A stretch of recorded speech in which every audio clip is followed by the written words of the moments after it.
First of all, I have to apologize for speaking in English. I'm 100% Greek. I travel on a Greek passport. I think I have it with me, my Greek passport. And I don't speak Greek properly. But I can speak English very slowly. And I am going to, in the time given me, do 5 things. The first is tell you a story. And the reason I wanted to remind you that I'm Greek is that I'm going to tell you a story that is not very complimentary. And it goes back to about 7 years ago when I was invited to give a speech, public speech in Athens about the future of the Internet. And there must have been 2,000 people in the audience. And as I was speaking, the audience was dead. There were no smiles on the faces. There were nobody sort of excited. And I thought, oh my goodness, what am I doing wrong? So I tried to get more excited, and the whole speech was dead. And finally I said, it's open for questions. And in the front row were the officials, and the first person to ask a question was the then foreign minister, George Papandreou, who asks, Nicholas, will Greece play an important role in the Internet? And I said, absolutely not. And I said, the reason I can say absolutely not is because the Internet is a collaborative medium and Greece is not a collaborative people. At which point the whole room exploded in cheers and claps and so on. And I said, what? Greece needs to be more collaborative, and telecommunications and the Internet's going to do it. And as a sub-theme to all of this, whether it's broadband or narrowband, is that we are seeing around the world that people are collaborating in ways we didn't anticipate. Some parents may even question whether the social networks are collaboration, but they are. So I'm going to do some background on telecommunications in general because most people forget that it's one of the biggest industries in the world. It's 100 times the entertainment industry. It's 2 times the military industry. It's 5 to 6% of the world GDP. It's a very, very big industry. And if you reach out and you include the constituent parts of content, it's even bigger. And it's an industry that's gone through some very serious revolutions in the past 30 years, perhaps the biggest being that it became digital.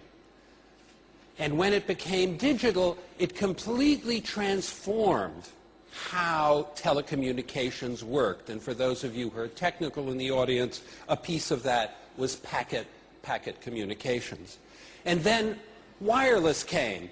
And when wireless came, the change was phenomenal, not just in terms of what might be in your pocket and the way you communicate with cell phones and the change in your behavior, but in terms of how fast countries could become telecommunications intense. A country like Bolivia that had no major telecommunications infrastructure in 1 month got a nationwide cellular system. It only took a month.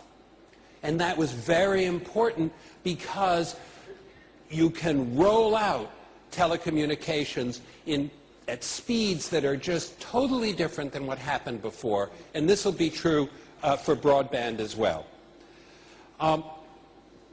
Very often people think broadband is just a fast pipe. It's like having a water pipe that lets out just a little bit of water, and broadband will be like a fire hydrant. Well, I would like to change your view of what broadband is.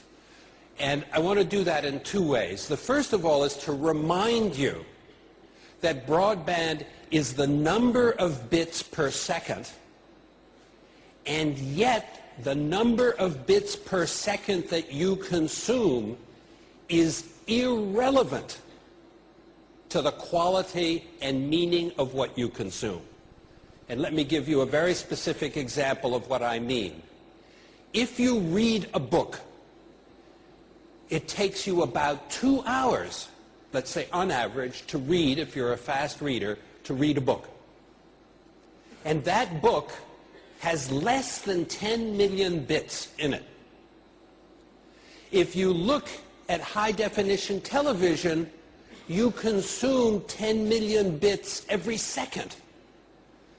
So in one of them, you're consuming 10 million bits per second, and in the other one, you're consuming 10 million bits over 2 hours.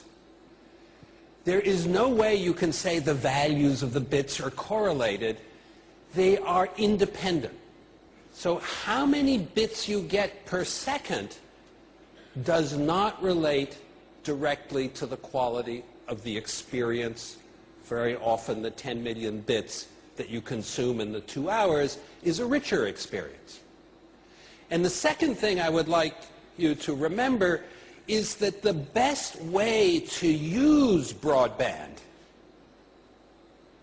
very often is not to use it as a stream, but if you have, let's say, 1 billion bits per second, or a so-called gigabit, maybe the best way to use that is to use 1 million bits in 1,000th of a second.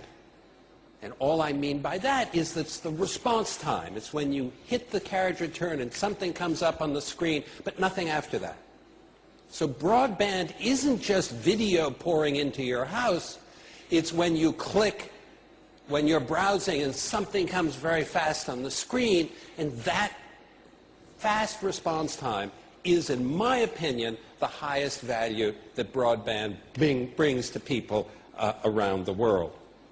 Now, how does this affect media? New media, newspapers, books, magazines, they're all looking at this in ways that are threatening, ways that are changing their industries. And I'm going to take newspapers and books as my examples because they have in common the use of words. Television and video, there'll be a lot of that described in the next sessions and tomorrow. Words and news will not go away. Books and newspapers will disappear. Now, why will books and newspapers disappear, and how will words and news stay? Well, the reason books and newspapers will disappear is because paper has no place anymore. English is the only language, to my knowledge, that uses the word paper in the name newspaper. And paper doesn't work. Paper doesn't work in a number of ways that are environmental, a number of ways that are economic, but also when you leave paper, you get interactivity, you get updates, you get lots of things. It just is the case that today, reading on a screen is unpleasant. It's unpleasant because it's like looking at a 100-watt light bulb shining in your eyes, and that has to change first, but it is changing. In fact, you will see about 20 electronic book readers on the market by the end of the year that don't do that, that are very comfortable for reading newspapers, books, and magazines. So the book industry changes, words don't, and interactivity and personalized media become prevalent. Now, the reason I mention that is because books allow me to move the subject, as I invariably would do, to something very dear to my heart, which is on the screen, is an idea that, while it may not relate directly to Greece, is something that is very book-centric. And this image you see on the screen is in Peru. One of 31 one of 31 countries that has adopted what we call one laptop per child, and these laptops are books. And when I say that, this is very much a Trojan horse approach. When I go to a minister of education in, let's say, Peru, I say, look, these are just books, but at night, the children come out and use them as connected laptops. But the book argument's a very powerful one, because on each laptop, you can put 100 books. So that child has 100 books on that laptop. But what's more important is that when you ship those laptops into a village, if you ship 100 laptops, most people don't think or remember that what you can do is put 100 different books on each laptop. So now a village in Africa gets 100 laptops, each with 100 different books, which means that those school children have 10,000 books. You and I did not have 10,000 books in primary school. That's a very interesting change, and then they become connected laptops of other sorts. These are a few more images. I want to dwell on this one because something that we've found, particularly in Africa and lots of in Afghanistan, is that the children, about 50% of the children, are teaching their parents how to read and write because of this project. And if I don't have anything else more compelling to tell you as an example, because that's a very important change in the role of the child in society. Most people think that children should be the objects of our teaching with a curriculum that's well-formed and well-established, and we know what you learn first, second, third, and then all the children of one age learn that together and move on the next year with the same children of the same age. Maybe there's something else where the children become the agents of change in environments like this one. What I really want to tell you about, which affects the telecommunications industry more than anything else, is that this laptop that you see here was dismissed 4 years ago. Michael Dell looked me in the eye and said, "Nicholas, it's impossible." Bill Gates said to me, "Geez, get a real computer." Craig Barrett, the chairman of Intel, called it a gadget. 4 years ago. And today, there's a netbook market. I saw a few coming in here, saw them on the people. The netbooks today, while people may argue with my number, will represent this calendar year 30%, 30% of the world production of laptops. So just think of that. 4 years ago, it was dismissed, and today it's 30% of the market. That's a pretty interesting change. And I like that because that change shows you that you can move an industry very fast, A, if they get scared, and B, if the people moving it don't have a vested interest. One of the important things is that one laptop per child. We're not even a company. We're a nonprofit organization, and we're pushing children as a mission, not as a market. Now the problem, and I'll come to an end shortly, the problem with actually, I'll mention something about this very briefly. This is in Colombia, and in Colombia our partner is not the Minister of Education, but the Minister of Defense. And in the FARC region, which I just visited recently, was closed off for 40 years. These children had no telecommunications, no radio, no television, no nothing for 40 years. And when the Minister of Defense last summer, you will remember they rescued Betancourt and they did a lot of things. We went into that region a few months ago, and every child is connected to the internet and has their own laptop. And it's an instrument of peace. It's part of the peace process to bring these children who've been absolutely isolated with a new window into the world. And so I'm particularly proud of that one. This is Nigeria, and I'll leave that as a last image. I want to say something about, and again, it's not going to be a popular remark, but let me end on it anyway. The netbook market, which is very tightly coupled with telecommunications, was given the name netbook by the marketing departments of laptop makers.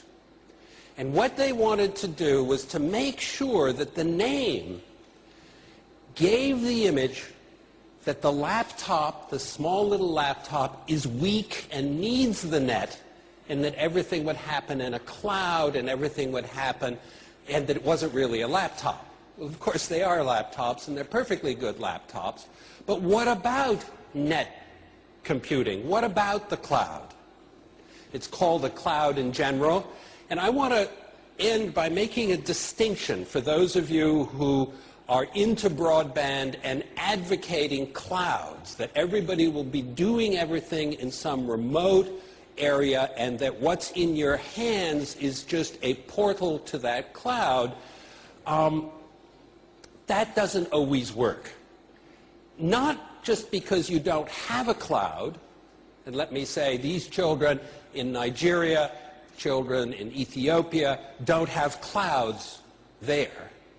But I find even in Boston, New York, London, Paris, and Athens, where I have very good connectivity, the cloud kind of computing is more in the operator's interest, who wants you to have more on the network, than necessarily your own. So I think a lot of people should be very circumspect about how much and how you put things in the cloud, not for privacy issues, but just for ease of use and how you do computing. And what I do want to say, ending on a very positive note, I think that we will see in the next couple of years in Greece a real movement toward broadband, because we have been behind, and one of the best places to be is behind, because that gives you the energy to move forward. And I'm very glad to see people doing it. I was glad to hear the Prime Minister's remarks, and I look forward to being connected. Since I come every year, I used to come 10 times a year, I now come about 4 or 5 times a year, and being connected is very important, and I know it's very important to the economy and the education of the country. Thank you very much.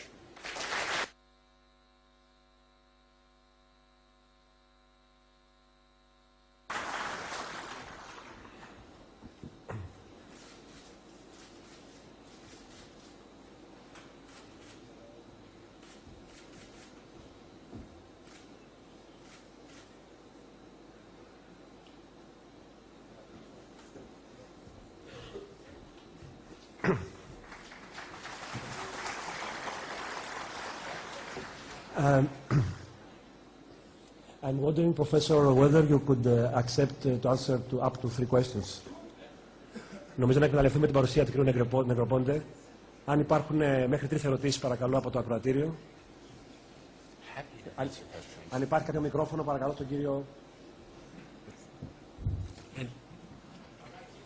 In Greek or English?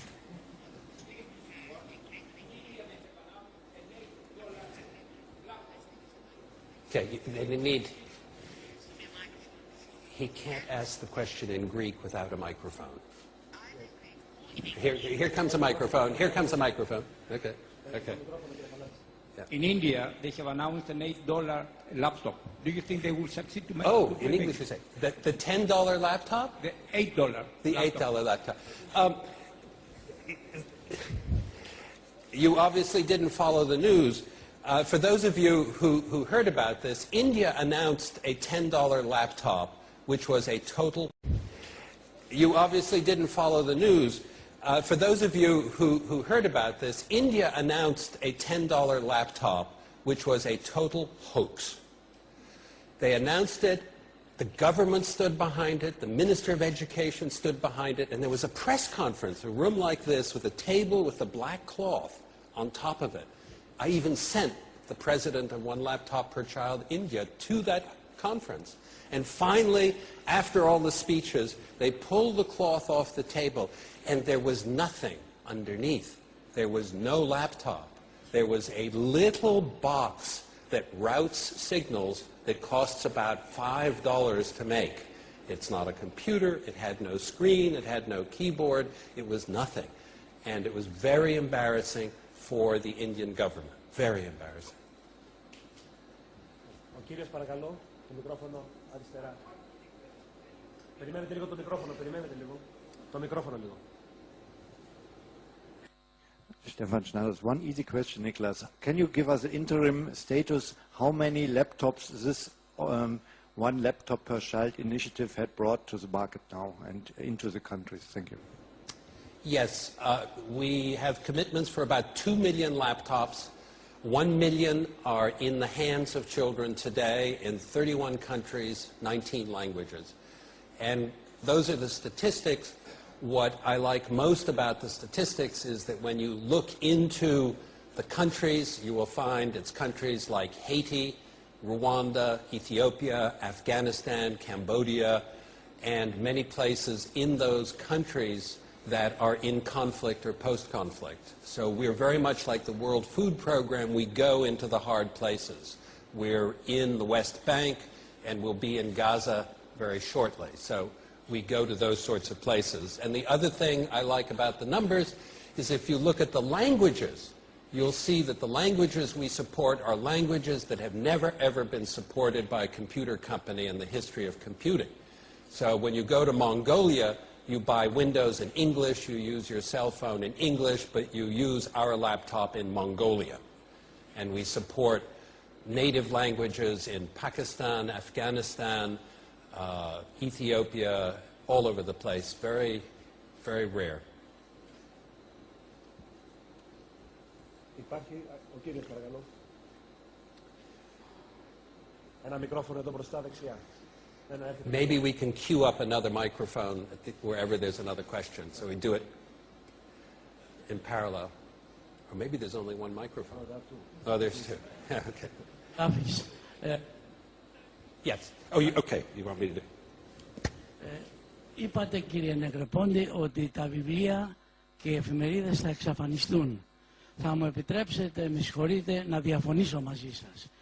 Οι άνθρωποι που διαβάζουν βιβλία αγαπούν τα βιβλία και το βιβλίο είναι ο σύντροφος. Ένα βιβλίο έχει ψυχή.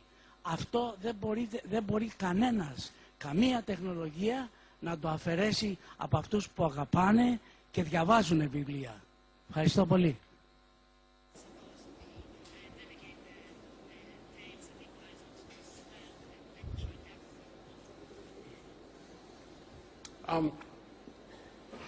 That is true.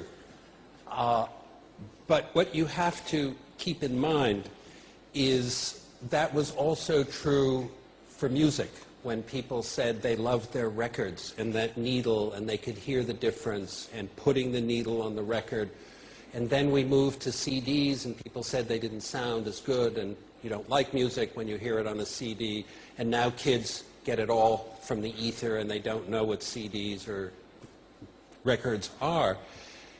So I think you'll see a lot of book reading will be done on devices.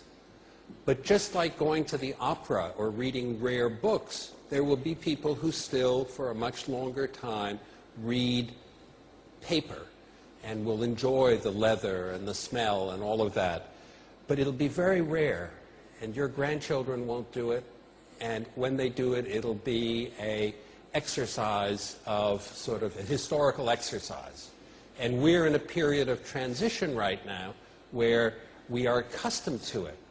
But I have to tell you something. I read books in bed, and I find that reading an electronic book in my hand, one of these Amazon Kindles or Sony, is actually for the first time much easier. I love reading it in bed. You don't have to read a thick book where half the pages or three-quarters are in one hand and this, and then it's heavy and you don't know, and then you rotate this way, and then how do you hold the book, and it's a little too heavy to hold that way, and so on. Suddenly you're just holding this light thing and reading it, and it's a very different reading experience in bed. Okay, so I think you will find, the first thing I recommend is try a Kindle and read it in bed. It's a very interesting experience. It's a one-handed reading experience, which I just didn't realize until I did it. So these will transition, and it'll happen quickly, but they won't go away completely. Νομίζω ότι επειδή ο χρόνος είναι εξαντλημένος, ευχαριστούμε τον κύριο. Δεν ξέρω, υπάρχει μια ερώτηση ακόμα από τον κύριο. Μια τελευταία ερώτηση, παρακαλώ.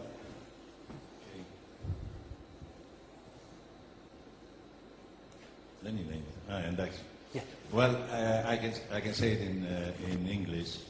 Yeah?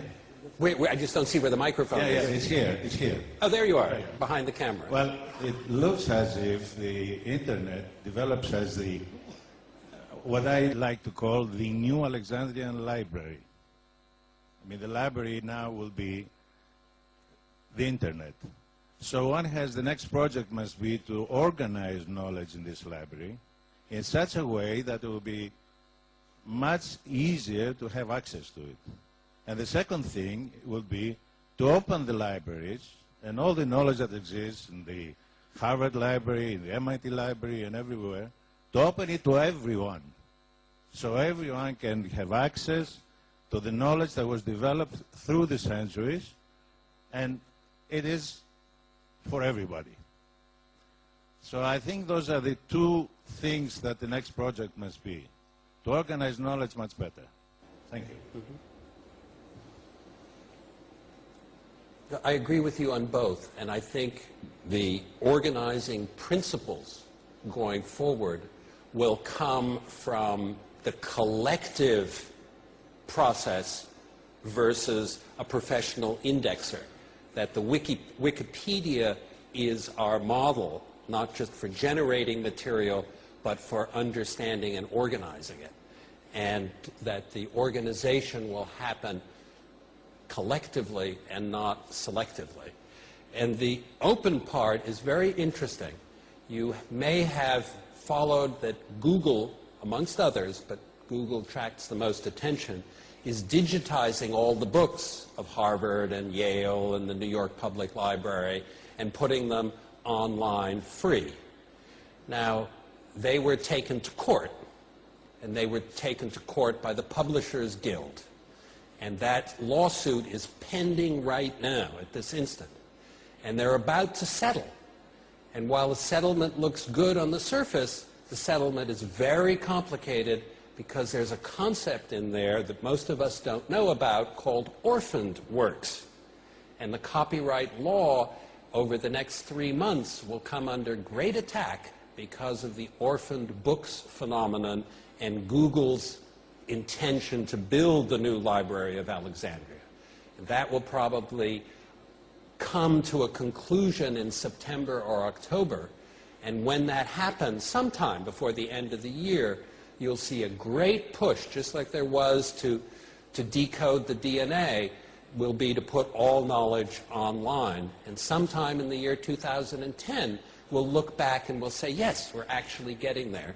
And that's indeed where we're going and indeed where we should go. Thank you.